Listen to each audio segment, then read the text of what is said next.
Beaucoup de Rochelais le surnomment l'arbre magique et c'est certainement le plus célèbre de la ville. Et c'est pour cela surtout qu'il a été décidé de ne pas l'abattre et d'enclencher cette opération de sauvetage. C'est un effort exceptionnel qu'on fait pour un arbre exceptionnel, dans un environnement exceptionnel et avec une histoire exceptionnelle. C'est quelque chose qu'on ne peut pas faire pour tous les arbres de La Rochelle. Le paulownia de la place de la Fourche dans le quartier Saint-Nicolas est malade. Donc ça reste du champignon. Là, on en a un autre bout là, un peu aussi. Et après, il est surtout à l'intérieur de l'arbre. Attaqué par un champignon, la municipalité avait d'abord pensé à le couper pour des raisons de sécurité.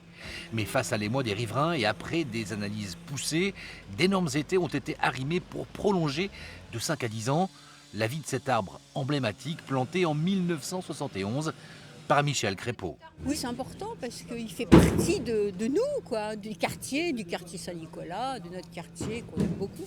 Partie du décor, bien sûr, il est plus photographié que les deux tours. Non, c'est vrai. Coût de l'opération, 24 000 €. La société mandatée pour ce chantier de sauvetage a dû composer avec l'architecte des Bâtiments de France. Ça a un certain coût, mais il y a beaucoup de travail. On a des recherches à faire quand même sur les sols, parce qu'il y a des galeries un peu partout sur La Rochelle.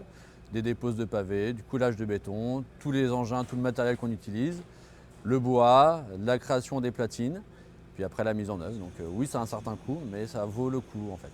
Mise en sécurité, le paulownia du quartier Saint-Nicolas commence à fleurir et donnera encore cette année une atmosphère ombragée sur la place de la Fourche. Mais tout le monde ici est prévenu, un jour ou l'autre, dans quelques années, il faudra le retirer.